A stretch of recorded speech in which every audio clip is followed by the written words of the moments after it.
Bismillahirrahmanirrahim. Assalamualaikum warahmatullahi wabarakatuh. Alhamdulillahi rabbil alamin. Alhamdulillahilladzi anzala as-sakinata fi qulubil mu'minin liyazdadu imanan ma'a imanihim. Allahumma shalli ala sayyidina Muhammad wa ala alihi wa ashabihi ajma'in. Ya Allah, wahai yang maha agung, wahai yang maha mendengar, wahai yang maha menyaksikan, wahai yang maha tahu isi hati kami, jauhkan kami dari segala kemaksiatan sekecil apapun ya Allah. Jauhkan dan pelihara kami dari segala kesia-siaan. Izinkan ya Allah setiap detik yang tersisa dari umur ini benar-benar menjadi amal soleh kami, benar-benar menambah keyakinan kami dan manfaat bagi hamba-hambamu. Amin ya Allah ya Rabbal Alamin. Kita masih tentang lisan. Sesudah yang pertama, orang yang mulia cirinya adalah bicaranya terjaga, bicaranya membuat ingat Allah, yakin ke Allah, menambah ilmu, wawasan, dan mengambil hikmah dari kejadian serta menjadi solusi. Nah, turun dari sana adalah orang yang biasa-biasa. Kita kalau membahas ini bukan untuk menilai orang lain, tapi menilai diri kita sendiri. Orang yang biasa-biasa kalau bicara itu intinya adalah menceritakan kejadian. Dia melihat kucing, cerita kucing. Dia melihat artis, cerita banyak tentang artis. Sibuk sekali mengomentari seperti dia yang jadi saudaranya.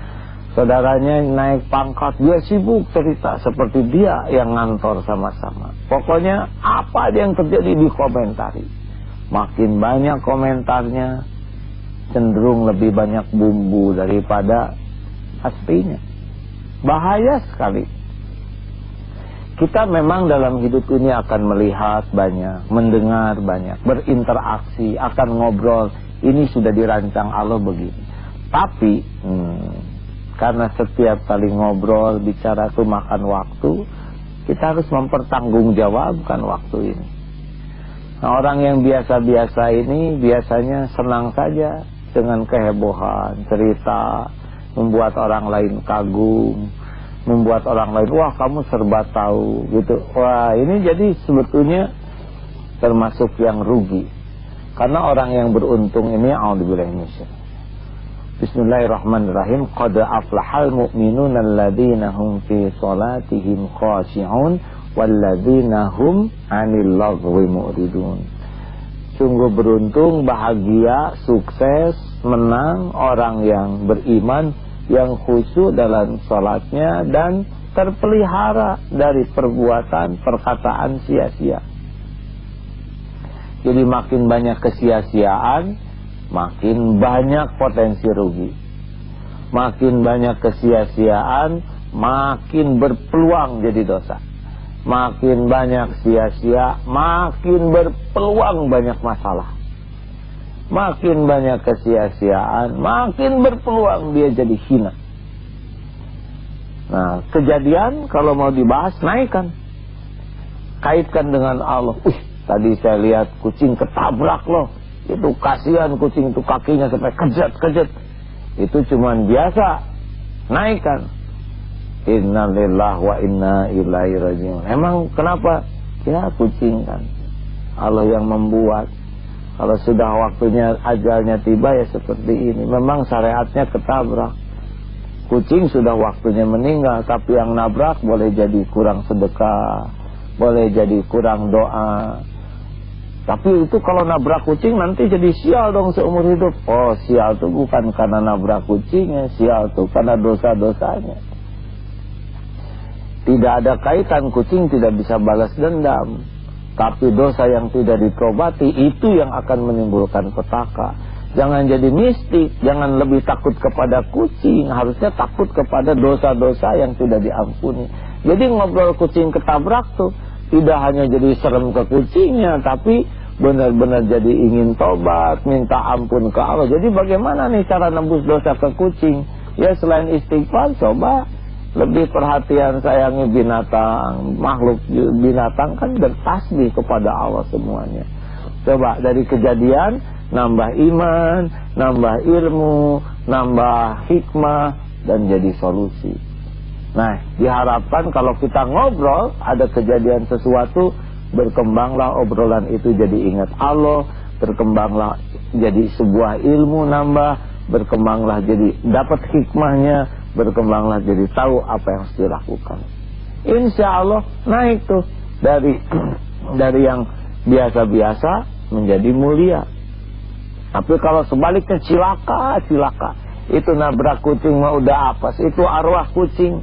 Masa iya kamu bekal cilaka seumur-umur harus numpang lalu ngubur kepala kambing? Wah, itu jadi musyrik.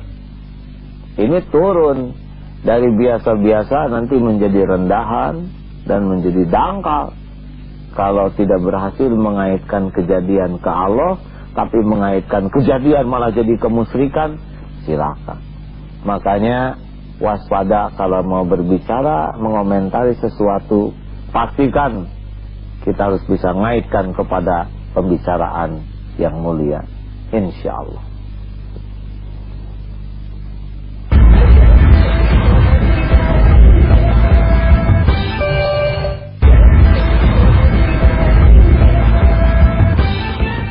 Setiap kejadian tidak ada yang kebetulan. Setiap kejadian pasti ada hikmahnya. Tergantung ketajaman mata hati kita. Kejadian kalau hanya dilihat oleh mata, ya tidak ada apa-apanya. Kejadian kalau dilihat oleh nafsu, itu masalah tuh. Tapi kejadian dilihat oleh mata hati, itu manfaat. Makanya kalau ngobrol hanya mengandalkan obrolan tidak manfaat. Ngobrol mengandalkan nafsu pasti jadi masalah. Ngobrol mengandalkan mata hati manfaat kejadian itu.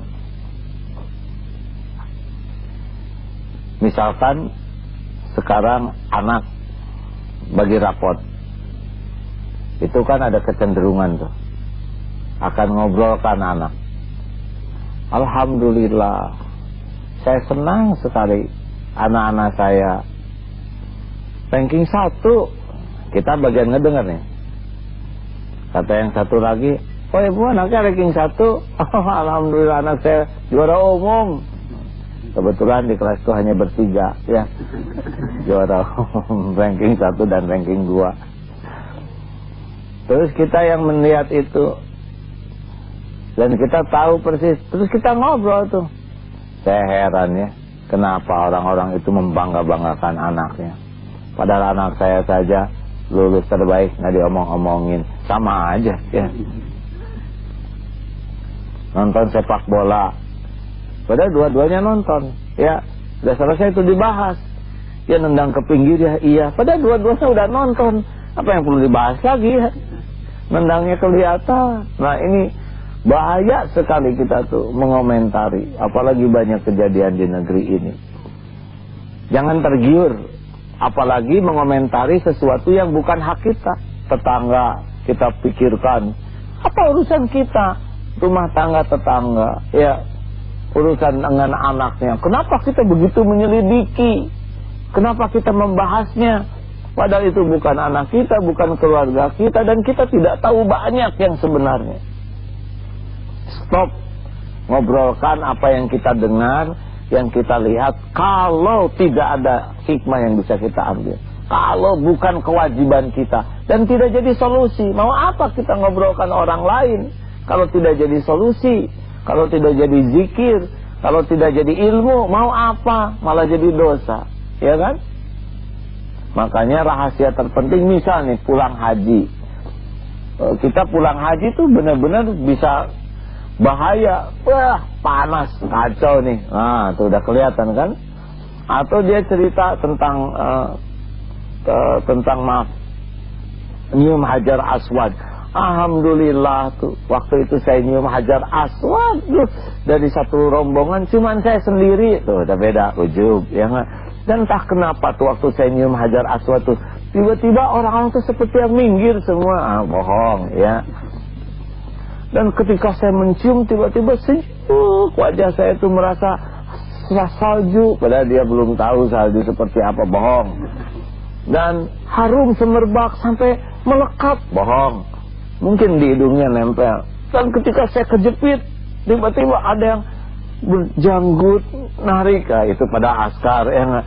Tapi kita ingin orang menganggap ini malaikat. Jadi apa ini artinya mencium hajar aswad? Mencium hajar aswad itu sunnah kalau sedang tawaf. Tapi kalau kita nyikut, kita kejenggut, kebuka aurat, kemudian kita cerita dilebih-lebihkan, kita pakai bohong, kita jadi ujub, jadi dosa. Ini kejadian ini harusnya jadi amal, tapi jadi dosa. Kenapa? Karena terlalu gemar menceritakan kejadian yang tidak jadi hikmah, tidak ingat Allah, tidak jadi ilmu. Silakan.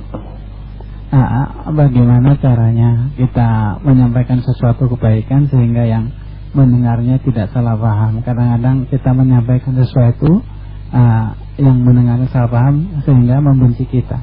Ya, Rasulullah itu senantiasa mengukur siapa yang diajak bicaranya.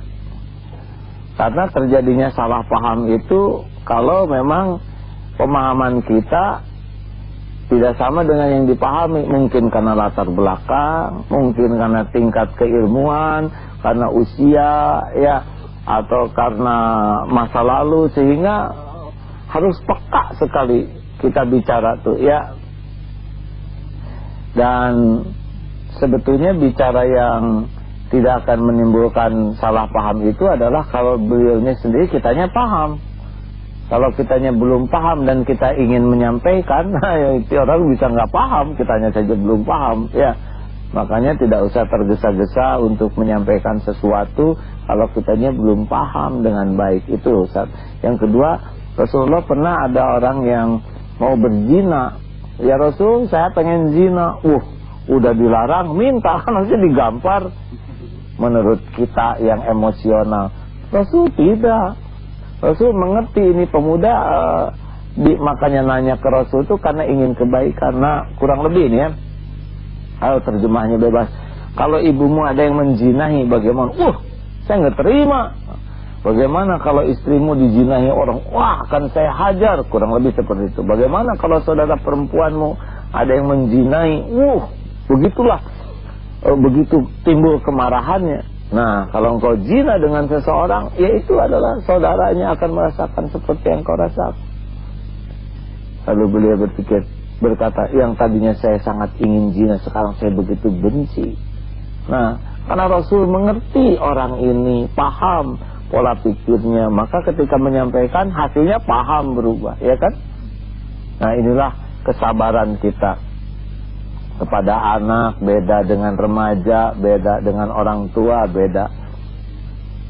Namun kalau semuanya berasal dari hati yang tulus, bukan merasa lebih pandai, bukan untuk menggurui, bukan untuk merasa lebih soleh dari orang lain, itu akan posisi kita rendah hati itu akan lebih mudah dipahami. Tapi kalau posisi kita udah, saya lebih tahu dari kamu, saya lebih pandai, saya lebih berpengalaman, saya lebih ngerti, ini perkara cetek. Nah, kalau udah merasa diri lebih, itu auranya beda tuh.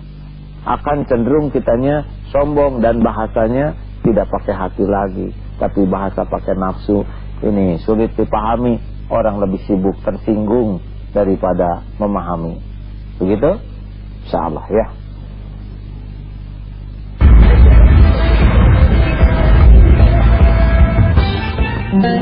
Kita malam ini jam 8:30 di Antv.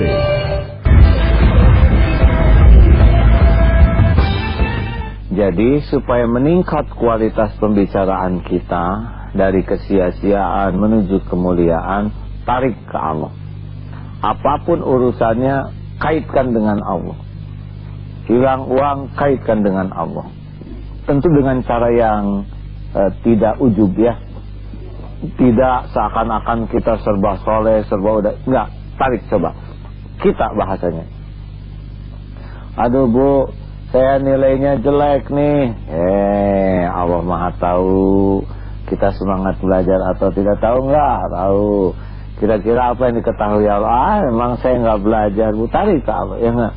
Mudah nggak bagi Allah nolong? Gampang, Bu, iya. Tapi si itu kenapa nggak pernah sholat? Nilainya bagus. Nah, nggak pernah sholat bagus. Apalagi ahli sholat, ya nggak? Udah nilainya bagus, jadi amal soleh. Benar. Tarik ke Allah. Saya dihina orang nih, saya sakit hati difitnah. Tenang. Allah dengar tidak nih yang menghina? Ya, dengar. Allah tahu siapa diri kita yang sebenarnya? Tahu dong. Mana antara yang dikatakan orang menghina kita dengan kehinaan kita yang diketahui Allah? Coba. Mana yang lebih? Oh, iya, benar. Yang dihina orang berarti lebih sedikit. Saya cuma disebut banyak omong, padahal saya banyak hutang, banyak dosa, ya nggak, banyak cicilan. Nah, ajak begitu. Hanya kuncinya jangan menggurui, ya. Posisinya supaya tidak menggurui, kitanya turun. Kita tuh nggak boleh merasa lebih dari orang. Kenapa? Karena kalau kita merasa lebih dari orang lain dalam hal apapun, ya, baik ilmu, kedudukan, itu cenderung neken. Nah, kita usahakan turun. Apalagi seorang ustadz itu nggak boleh merasa lebih, harus turun lebih rendah. Karena orang yang diberi ilmu agama banyak, di sisi Allah tuntutannya lebih banyak. Kalau santri baru belajar, ustadz udah belajar, santri umurnya baru 16 tahun, berarti balik sekitar setahun. Ustadz 30 tahun, 15 tahun sudah balik. Dosanya sudah lebih banyak. Kemudian ilmu, ini sedikit. Jadi kalau bikin dosa dengan ilmu sedikit ini ya jadi dosa juga. Tapi kalau udah jadi ustadz, ilmunya udah banyak, tidak diamalkan, dosanya lebih berlipat. Itulah sebabnya menurut Rasul, pemuda yang soleh dengan orang tua soleh lebih disukai oleh Allah. Kenapa? Karena emang lebih bersih. Nah, begitulah. Makanya jangan merasa diri lebih kalau di dalam ngobrol.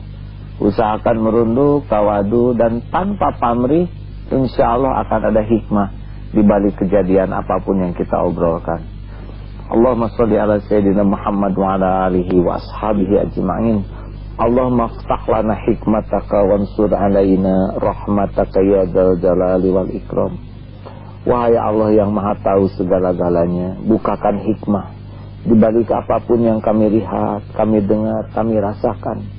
Jadikan setiap kejadian merubah diri kami, ya Allah, menjadi semakin taubat, bersih, semakin dekat denganmu, semakin manfaat bagi umatmu, bagi agamamu.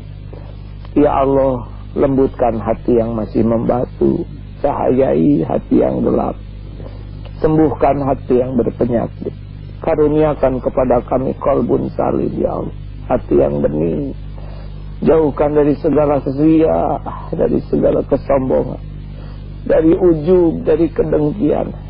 Jadikan, ya Allah, sekujur tubuh ini benar-benar menjadi bukti keindahan agamamu. Kami berlindung, ya Allah, dari segala sikap, kata, perbuatan hati yang tiada Engkau ridhoi. Allahumma inna nas'aluka ridhoka wal jannah wa na'udzu bika min sakhatika wan nar. Rabbana atina fid dunya hasanah wa fil akhirati hasanah wa qina adzabannar. Amin ya Allah ya rabbal alamin. Mudah-mudahan Allah yang maha menatap menolong kita setiap berbicara, yakin bahwa pembicaraan ini didengar oleh Allah, dicatat, sehingga pembicaraan kita benar, murni, benar, tidak dilebih-lebihkan, tidak dikurang-kurangi, dan niatnya juga bukan untuk ujub ria, tapi agar manfaat bagi diri maupun bagi yang mendengar. Selamat menikmati menjaga lisan, insya Allah lebih nyaman, lebih aman dunia akhirat. Assalamualaikum warahmatullahi wabarakatuh.